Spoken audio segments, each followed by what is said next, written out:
Hey guys, Derby Door to Weldor here coming at you. I got a quick little review I'm going to do on this little Hobart Handler 100 I just picked up. Actually not just picked up, I've had it for about a month now. So I guess it's a pretty good time to do a review. So, get right into it. Alright, this is it guys, the Hobart Handler 100. It's a flux core only wire feeder. It's all dusty. Got dust and crap all over it. But it's a flux core only. It ain't even got a gas solenoid on it. I'll pop it open here.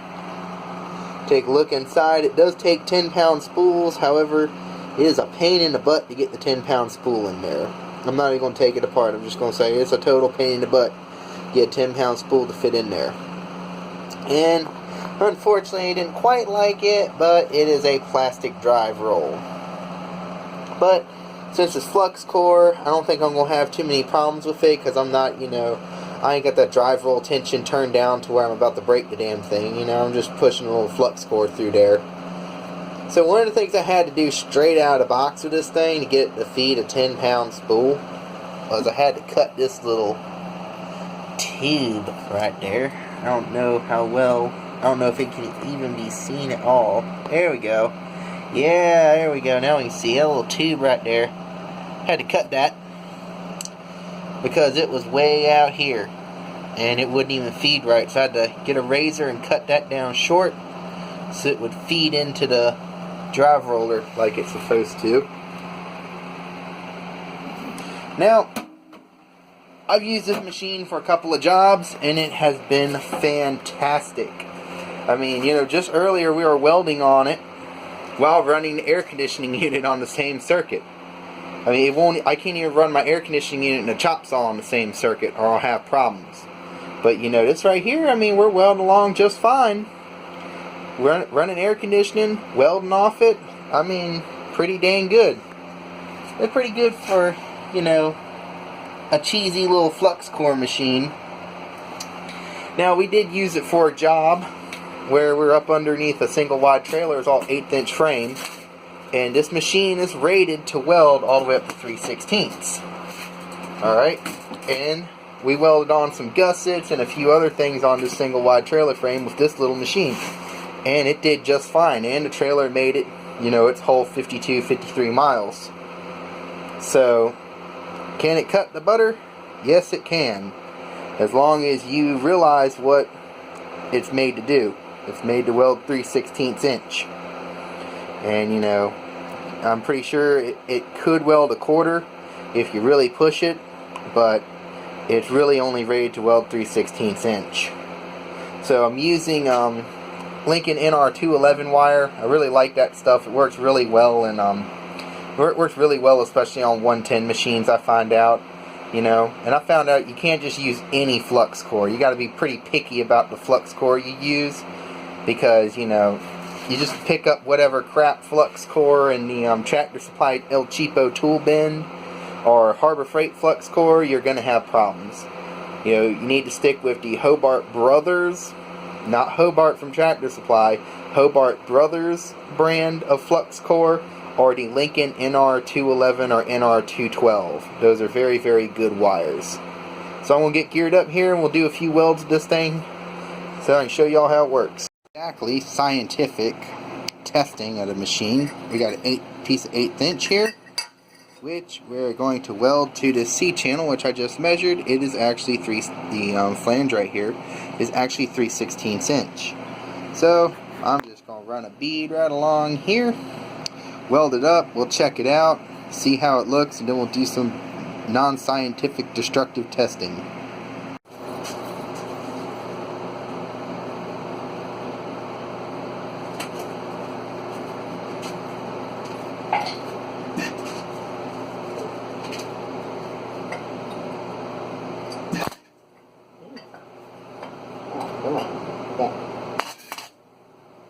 That stuff's so hard to tap with.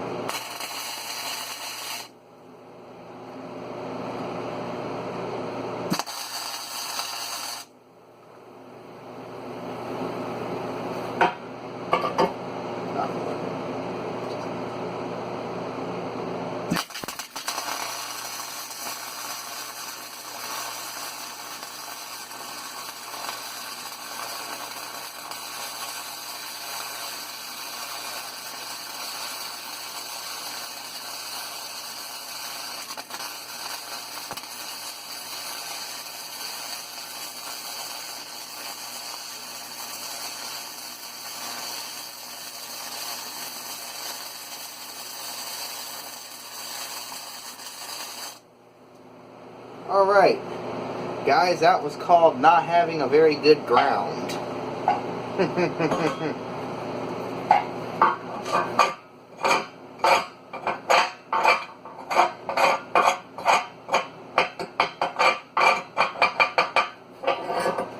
We'll use this as a teaching moment.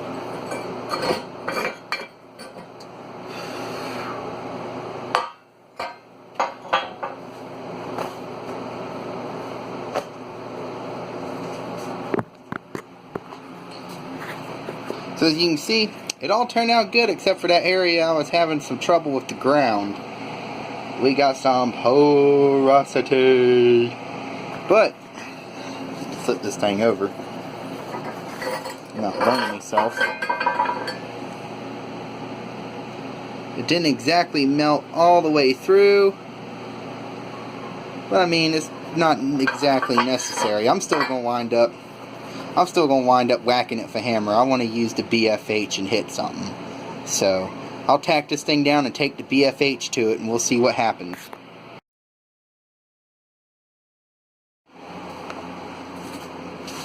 Alright. BFH.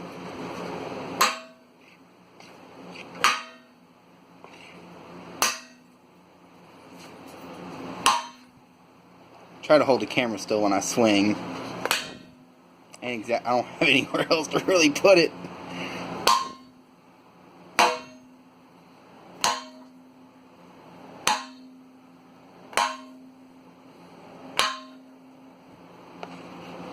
Alright, I'm still not happy. Sit over here. Move the gloves out of the way.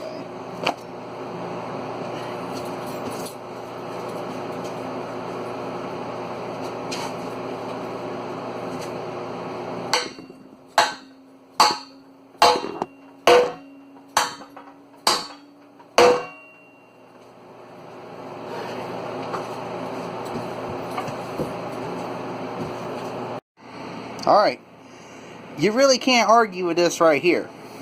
You really can't. I mean, 1/8 inch to 3/16, not exactly, you know, weld porn, but, I mean, a piece of metal just bent all the way around. I can get to zoom in and focus. Come on.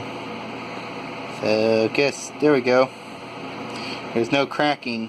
Even where the porosity is, there's no cracking. If I was doing this for somebody, I would grind that out and weld it again. But for demonstration purposes, that's just what happens when you have a bad ground. If I clamped the clamp actually to the workpiece, I'm getting all my terminology screwed up. If I'd actually clamped it to the workpiece, I wouldn't have had that problem. But I mean, there you go. It's rated to do it does exactly what it's rated to do. Alright? Can't argue with that. Flux core is not a bad process. You just got to know how to use it and where you can and can't use it, and realize the limitations of the machine you're using. Alright? And one thing I want to point out, it's very, very critical for those of you who run flux core.